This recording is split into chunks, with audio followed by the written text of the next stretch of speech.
بالله من الشيطان الرجيم بسم الله الرحمن الرحيم واعبدوا الله ولا تشركوا به شيئا وبالوالدين إحسانا وبذي القربى واليتامى والمساكين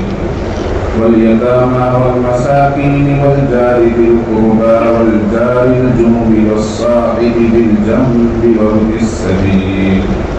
وابن السبيل وما ملكت أيمانكم إن الله لا يحب من كان مختالا فخورا.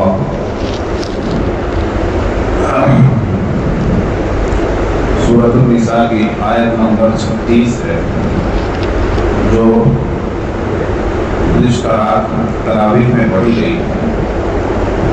اس آیت میں اللہ تبارک و تعالی نے ہمیں کچھ نصیحتیں فرمائی. یہ وہ نصیحتیں ہیں کہ جن کے بغیر کسی مسلمان کا مسئلہ حل نہیں ہو سکتا، اور وہ دنیا میں تو اپنی کوشش سے، محنت سے، بھاگ دوڑ سے کسی قدر کامیابی حاصل کر لے، لیکن آخرت کی کامیابی ان نصیحتوں پر عمل کیے بغیر حاصل نہیں ہو سکتی ہے. اور یہ کوئی ایسے بھاری اعمال بھی نہیں ہے کہ پہاڑ توڑنے جیسے ہو. بہت ہی آسان سہل اعمال ہیں جن کی اللہ تبارک و تعالی نصیحت فرما رہا ہے. فرمایا وَاعْبُدُوا اللَّهَ، اللہ ہی کی عبادت کرو. تم لوگ اللہ ہی کی عبادت کرو، یعنی اپنی عبادت کو اللہ کے لیے خالص کرو. وَلَا تُشْرِكُوا بِهِ شَيْئًا، اور اس کے ساتھ کسی چیز کو شریک نہ ٹھہراؤ. ایک تو یہ ہے کہ اللہ کا عبادت گزار ہونا، اور ایک ہے صرف اللہ کا عبادت گزار ہونا. تو مسلمان اس لیے ہے کہ وہ صرف اللہ کا عبادت کرنے والا ہے. اللہ کا عبادت کرنے والا اور صرف اللہ کا عبادت کرنے والا، اس میں فرق ہے. جیسا یہود و نصارہ ہیں، یہودی اور نصرانی، عیسائی، یہ لوگ بھی اللہ کی عبادت کرتے ہیں، لیکن یہ صرف اللہ کی عبادت نہیں کرتے، بلکہ عیسائی اللہ کے ساتھ ساتھ حضرت عیسیٰ علیہ السلام کو اللہ کا بیٹا مانتے ہیں اور ان کی بھی عبادت کرتے ہیں، اس لیے وہ مشرک ہیں. اسی طرح یہودی وہ حضرت عزیر کو بھی، ان کی بھی عبادت کرتے ہیں، تو اس لیے وہ مشرک ہیں. اللہ کو بھی مانتے ہیں اور اللہ کی بھی عبادت کرتے ہیں. تو اللہ کی عبادت کرنا یہ کافی نہیں ہے مسلمان ہونے کے لیے، مومن ہونے کے لیے، بلکہ ضروری یہ ہے کہ صرف اور صرف اللہ ہی کی عبادت کی جائے اور اس کے ساتھ کسی چیز کو شریک نہ ٹھہرایا جائے. اور ہم لوگ یہ سمجھتے ہیں کہ صرف عبادت میں شریک نہ ٹھہرایا جائے، ایسا بھی نہیں ہے، بلکہ ان تمام چیزوں میں جن کی قدرت صرف اور صرف اللہ کے پاس ہے، جن چیزوں کی طاقت صرف اور صرف اللہ کے پاس ہے، ان تمام طاقتوں کو صرف اللہ کے لیے ماننا یہ ایمان ہے. مثلا روزی رساں صرف اللہ ہے، حاجت پورا کرنے والا صرف اللہ ہے، مشکل کشائی کرنے والا صرف اللہ ہے. تو یہ جب تک عقیدہ نہیں بنے گا تب تک کامل ایمان نہیں آ سکتا اور شرک سے نہیں بچا جا سکتا. تو شرک سے بچنے کے لیے ضروری ہے کہ اللہ کی ذات کو ہی اپنا معبود سمجھا جائے، اللہ کی ذات کو ہی اپنا رازق سمجھا جائے، اللہ کی ذات کو ہی اپنا حاجت روا سمجھا جائے، اور اللہ ہی کی ذات کو اپنے لیے مشکل کشا سمجھا جائے. سمجھ میں آئی بات؟ وَبِالْوَالِدَيْنِ إِحْسَانًا، اور والدین کے ساتھ حسن سلوک کرو، اچھا برتاؤ کرو.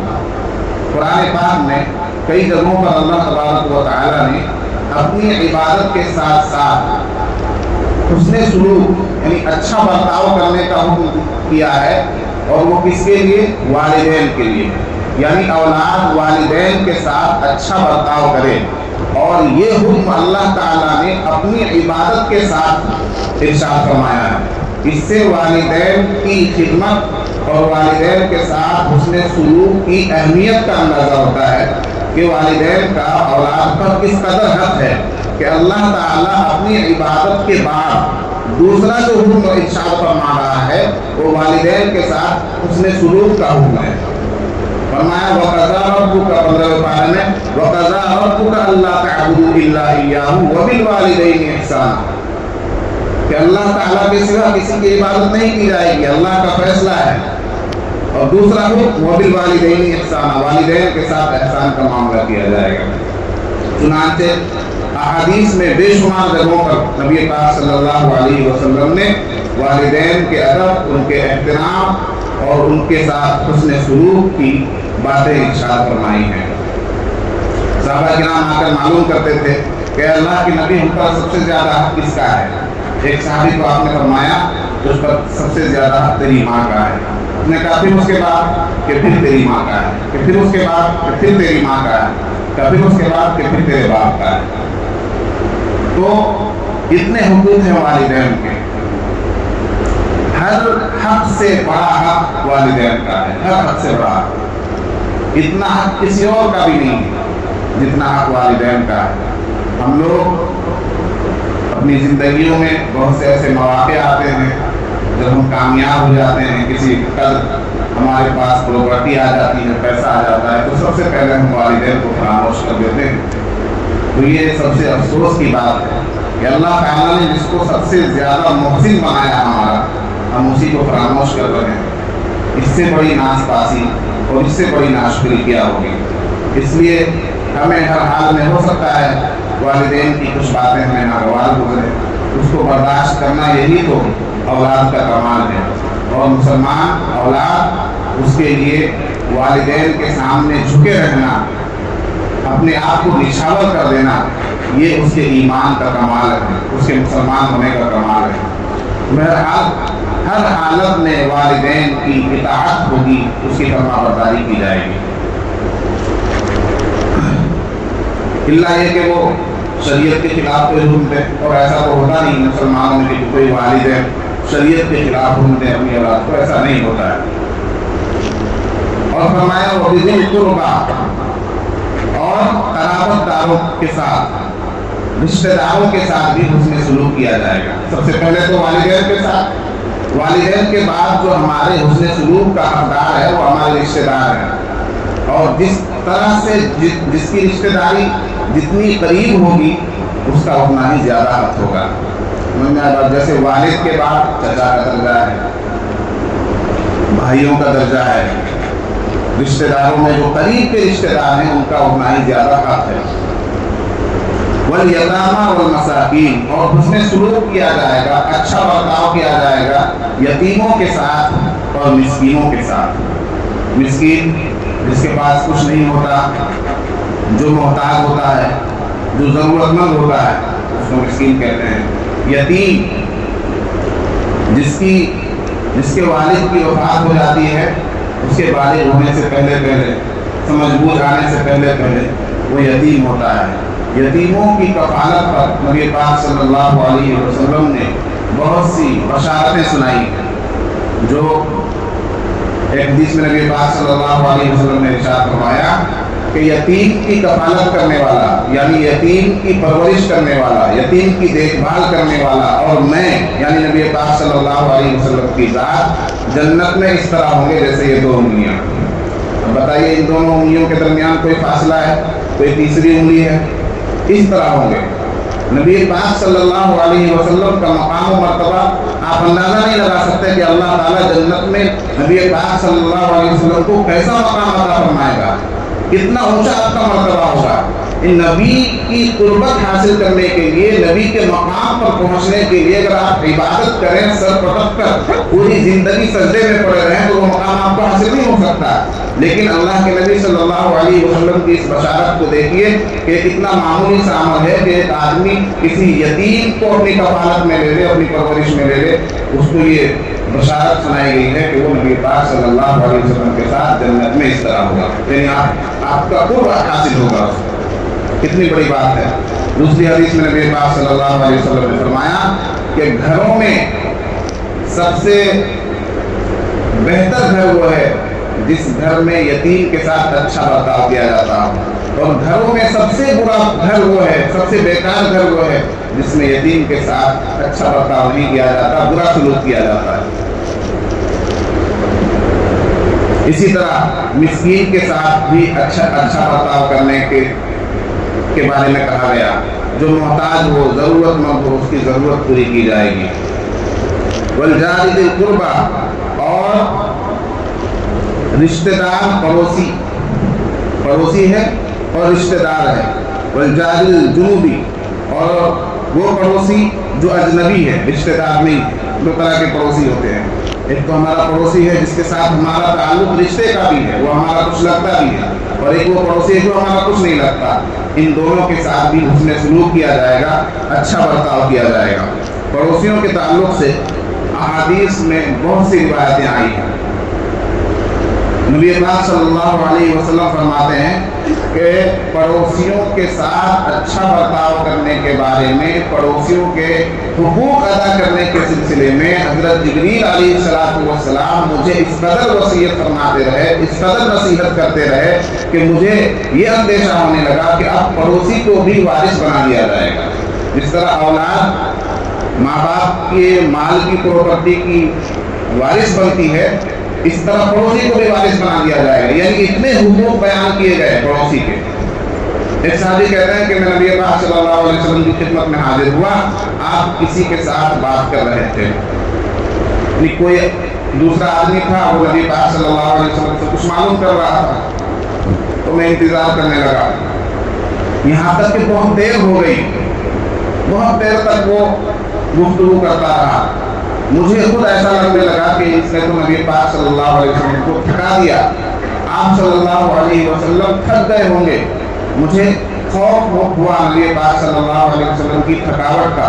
خیر بہت دیر کے بعد وہ صاحب چلے گئے، تو میں نے نبی پاک صلی اللہ علیہ وسلم سے معلوم کیا کہ حضور آپ کے ساتھ وہ کون تھے، اتنی دیر تک انہوں نے تو آپ کو پریشان کر دیا ہوگا، آپ کو تھکان ہوئی ہوگی، اتنی دیر تک آپ کو کھڑا رکھا۔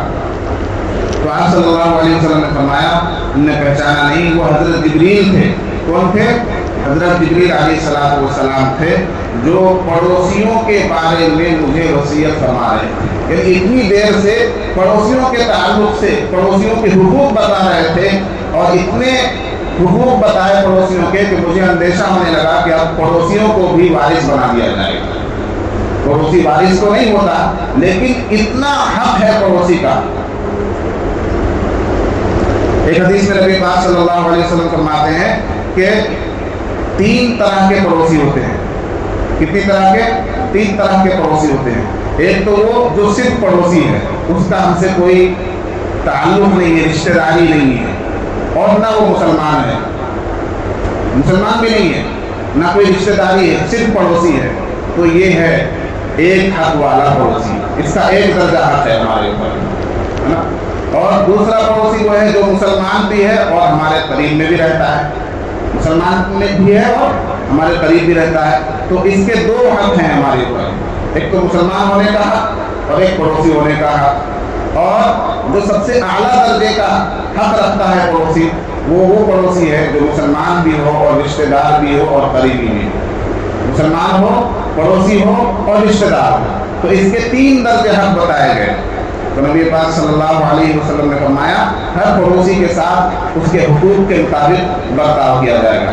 اب دیکھیے کہ کسی بھی مذہب میں پڑوسی کے اتنے حقوق نہیں بتائے گئے جتنا کہ اسلام میں پڑوسی کا حق بتایا گیا ہے۔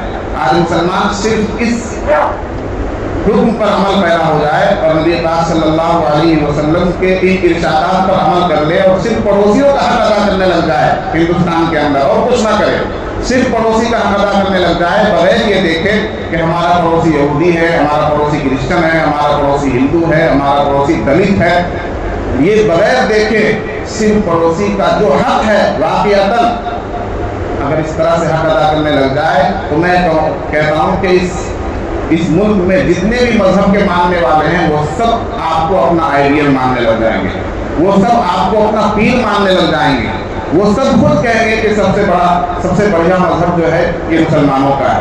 لیکن ہمارا حال تو یہ ہے کہ پڑوسی کا حق تو کیا، ہم اپنے رشتہ داروں کا کھا جاتے ہیں، ہم اپنے بھائیوں کا حق مار جاتے ہیں، جو ہم سے حق پاتا ہے، جس کا ہمارے اوپر حق ہے، جس سے ہم پیسے لیتے ہیں، کسی کی زمین دبا لیتے ہیں، اپنے رشتہ داروں کے حقوق ہم ادا نہیں کرتے، والدین کے حقوق ہم ادا نہیں کرتے، تو پڑوسی کا حق کیا ادا کریں گے؟ جبکہ احادیث میں پڑوسی کے حقوق کی ادائیگی کے بہت سے اللہ کے نبی صلی اللہ علیہ وسلم نے بہت سی نصیحتیں فرمائی ہیں، اور پڑوسی کا حق ادا نہ کرنے پر وعید بھی ارشاد فرمائی۔ اللہ تعالیٰ ہمیں پڑوسی کا حقوق ادا کرنے والا بنا دے۔ والجار الجنب والصاحب بالجنب وابن السبیل، اور اسی طرح سے مسافر کے ساتھ اور مہمان کے ساتھ حسن سلوک کیا جائے گا، اچھا برتاؤ کیا جائے گا۔ کوئی مسافر ہوتا ہے، انجان ہوتا ہے، اجنبی ہوتا ہے، اس کا کوئی جاننے والا نہیں ہوتا، تو تحقیق کے بعد، آج کے ٹائم میں تو یہ دھوکہ دہی کا بھی دور ہے، فراڈ کا بھی دور ہے، لیکن تحقیق کے بعد آپ مسافرین کے لیے بھی انتظام کریں۔ نبی پاک صلی اللہ علیہ وسلم کے پاس جب کوئی اجنبی آتا تھا، مہمان، دوسرے علاقے کا مہمان آتا تھا، تو آپ بغیر یہ معلوم کیے کہ تم کہاں سے ہو، کس رنگ و نسل سے ہو، کس قبیلے سے ہو، بغیر یہ معلوم کیے اس کے لیے رہنے کا انتظام فرماتے تھے، کھانے پینے کا انتظام فرماتے تھے۔ اپنے پاس نہیں ہوتا تھا، صحابہ کرام کو معلوم کرتے تھے بھائی کون اس کی مہمان نوازی کرے گا، کون اس کی ضیافت کرے گا۔ تو یہ نبی پاک صلی اللہ علیہ وسلم کے اخلاق و کردار کتنے اعلیٰ ہیں۔ یہ اسلام، قرآن سن کر لوگ اس وقت اتنے مسلمان نہیں ہوئے جتنا کہ نبی پاک صلی اللہ علیہ وسلم کے کیریکٹر کو دیکھ کر، آپ کے اخلاق کو دیکھ کر مسلمان ہوئے۔ شاعر کہتا ہے یہ بات غلط ہے کہ یہ تلوار سے پھیلا، اسلام شہ بتا کے کردار سے پھیلا۔ ضرورت اس بات کی ہے کہ ہم نبی پاک صلی اللہ علیہ وسلم کے اخلاق و کردار کا مطالعہ کریں۔ وما ملکت ایمانکم، اور حسن سلوک کرو، اچھا برتاؤ کرو ان لوگوں کے ساتھ جو تمہارے ماتحت ہیں، جو تمہارے غلام ہیں، جو تمہارے خادم ہیں۔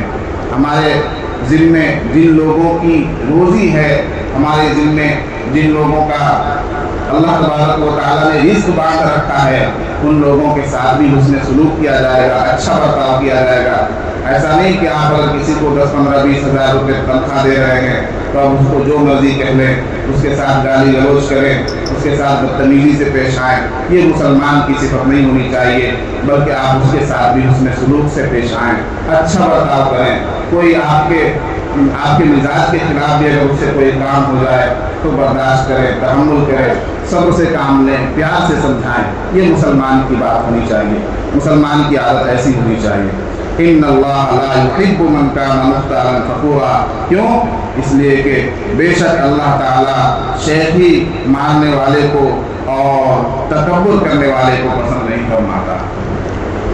جس کے اندر تکبر ہوتا ہے، جس کے اندر بڑائی ہوتی ہے، جس کے اندر ریاکاری ہوتی ہے، جس کے اندر شیخی ہوتی ہے، جو اپنے آپ کو بہت بڑا سمجھتا ہے، جو مونچھوں میں تاؤ دے کر یہ سمجھتا ہے کہ میرے سامنے کچھ نہیں، کوئی میرے سامنے کچھ نہیں ہے، میں جس کو چاہوں جو کہہ دوں، میں جس کو چاہوں جو جس نام سے پکار لوں، تو یہ باتیں جس کے اندر ہوتی ہیں، تو پھر یہ جتنے حقوق بتائے گئے ہیں نا، ایسے آدمی سے حقوق کی ادائیگی کا خیال پھر چھوڑ دینا چاہیے۔ جو اپنے آپ کو سب کچھ سمجھتا ہے، نہ وہ غلاموں کا حق ادا کرے گا، نہ وہ مزدوروں کا حق ادا کرے گا، نہ وہ رشتہ داروں کا حق ادا کرے گا، نہ والدین کے ساتھ اچھا سلوک کرے گا۔ اس کے لیے تواضع ضروری ہے۔ تو ہر مسلمان کو متواضع ہونا چاہیے، اپنے اندر تواضع ہونا چاہیے۔